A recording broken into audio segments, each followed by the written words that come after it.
I think we should probably start with players that I would consider to be locks in this column. So we have Theo Hernández here, who I honestly wouldn't be surprised if he starts for France. I think that left back position isn't perfect. You want to go defenders first, so we can kind of sort ourselves. Right. So we look at the starters column, or at least the defenders that are locks over here. We have Saliba, we have Konaté, we have Koundé, and we have Upamecano.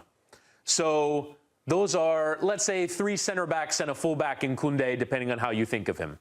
So I include Theo in the group because there are no left backs on this left side of the column. And you'd think Theo and probably Lucas Hernandez will probably be the other. You know who we're missing? We're missing Camavinga. Camavinga's not here. Yeah. Okay. And I would probably throw Camavinga in here as well. As a defender? I mean, because he played left back also. You mentioned, I just thought of the left back. I thought one of those makeshift midfielders that can't play left back. I think they have enough defenders, but I think we talked about it yesterday on the show. Camavinga is probably a keep. Yeah, you would think. Let's see if I can work this project here and throw a Camavinga in here. But Malo Gusto, would you take Malo Gusto or Lucas Hernandez? Okay, so Gusto, he did start in the most recent window as a right back. We have Koundé already in the squad who plays there week in, week out for Barcelona. You probably have the... I'm adding Camavinga. Okay. We're gonna do the text. So Gusto and Koundé probably make the squad. So, but do you need 4 fullbacks in that case? Because you have Koundé, Gusto, Theo, and Lucas Hernandez. So I would include both Gusto and Lucas Hernandez. And Lucas. Yeah. Or is that overkill? Can we wait before we... Can we wait? Sure. Let's put Gusto in for now, and then we'll get to Lucas Hernandez. Okay. So he's not a regular player for Paris Saint-Germain. So we've got... How many center backs did we say? 1, 2, 3 could operate as a center back, could operate as a fullback. I think we're good, bro. I agree. To be honest. I agree. Okay, so let's move to midfield then. So right now in midfield... Camavinga, Tchouaméni... You think that Camavinga is nailed on? You don't? I don't know, because I'm not certain how Deschamps values him. I think we saw in the most recent squad he didn't play a ton. The starting midfield was Tchouaméni and Rabiot, and then I believe in the second game it was Kanté who came in that midfield. I don't remember who he was with. We also have Khéphren, Thuram to think about. We have Manu, Koné to think about as well, who I think are both excellent players. You probably only have room for one of them, I would guess. So right now we have Rabiot, Tchouaméni, and Kanté for those 2 kind of base of the 4-2-3-1 positions. So I think you take one more. I would take Zaïre-Emery, to be honest. Okay. And he also has the versatility to play at right back, which you've seen for PSG. And better than Thuram and Koné, to be honest. Yeah. He has been this season. I wouldn't have said this last season, but this season I agree. So I think we move Zaïre-Emery into the squad. Incredibly harsh, I would say, though, on particularly Manu Koné, who I think has had a very good season for Roma. Yeah. He's been essential for them, but man, it just goes to show what they have in the squad. You see them a lot. You call a lot of Juve and Roma. Like, what do they bring to the table, Thuram and Koné? I think Thuram is a fantastic dribbler through midfield. He's very good with the ball of carrying it forward and carrying a team forward. I think particularly for the way that France will play with that 4-2-3-1, that you have to be a little bit better on the ball and negotiating the position. I think Koné is better in that respect. So if I were to pick one of the 2 of them, it would be Manu Koné in that area. Okay, we're putting Samba in there as a third goalkeeper, just to be sure. So I think...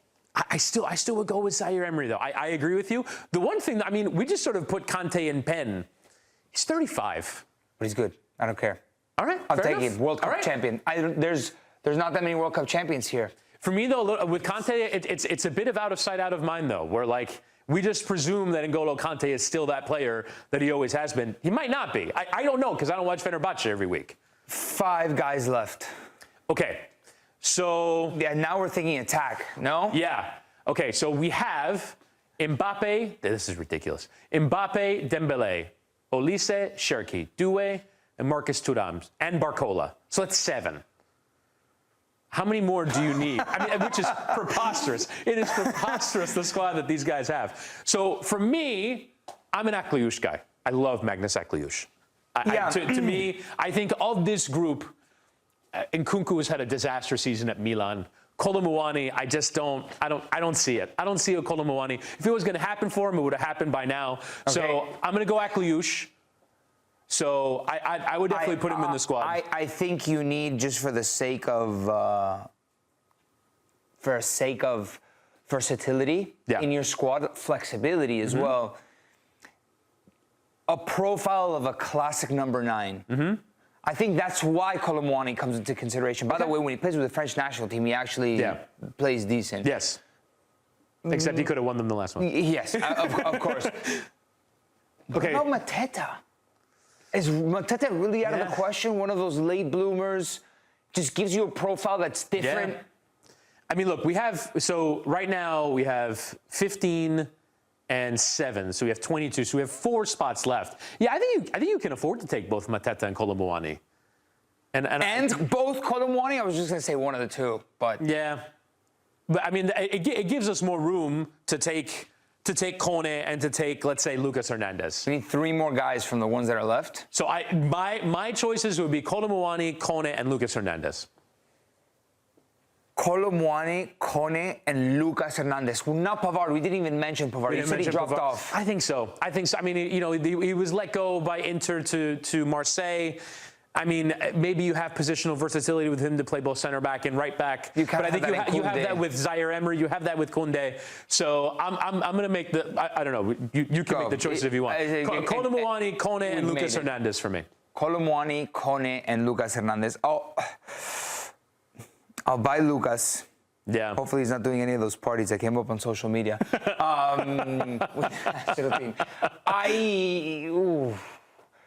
Or would you rather have Khéphren Thuram and you put the brothers in the side? I don't know. Lucas Digne is also a possibility here instead of Lucas Hernandez. And honestly, like in form, I'd actually rather take Lucas Digne than Lucas Hernandez. Lucas Hernandez is kind of like, I don't know, how regular has he been playing? He hasn't. He's hardly played. Is the answer? Yeah, that's Nuno Mendes' position. Actually, I would take Digne. Okay, all right. Let's get Lucas out then, and we'll get Lucas Digne. Okay, and would you take? I don't know. I think just like as final profiles. I mean, maybe Khéphren, just because it's a different kind of midfield player than what they have currently in the squad. Okay, where's my Digne? I wrote Digne somewhere. Did it come up somewhere? No, it didn't. Okay, so here it is. Yeah. Plus Lucas Digne. All right. And well, the viewing audience can understand that it's written in there somewhere. All right, there we go. Add a subheading. Add a subheading.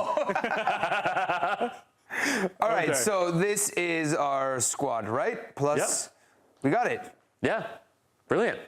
All right, let's take a look at France's lineup, their projected 11. Because without Hugo Ekitike, there does present a question as to where Mbappé plays. Is he a left winger? Is he a striker? What spaces does Dembele occupy? Talk to me, Chris. Well, I think we just went through it. Went through all those players. Outside of Ekitike, no one plays off the left every week for their club. And so the question is, which player makes the most sense in that area?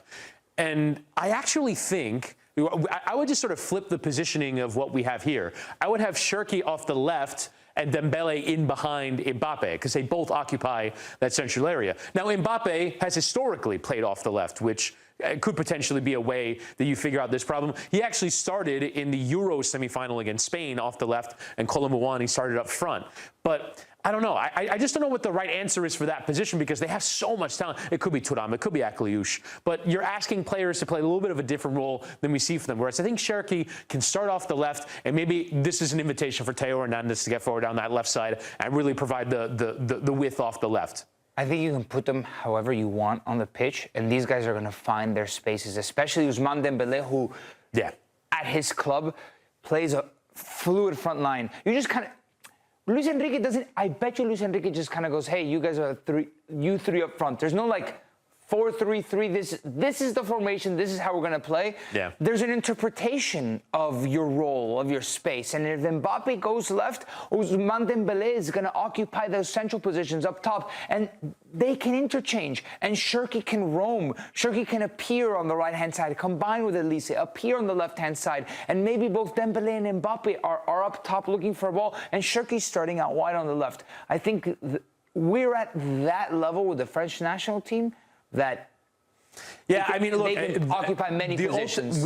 To me, they're the most talented team at the tournament. The only question is, how does that actually come together? Because that is how they play for their clubs, and they're very smart players. But in a national team setup, we have seen all the time that talent doesn't necessarily reach its potential because it's talent, because it's about fit. It's about how pieces interact together. And so it's not necessarily a guarantee that these guys have that chemistry, but it's still a staggeringly good squad. Thanks for watching this video from Morning Footy. For all news and insights regarding leagues around the world like EFL, Serie A, and all UEFA competitions, both men's and women's, don't forget to sign up for Paramount+.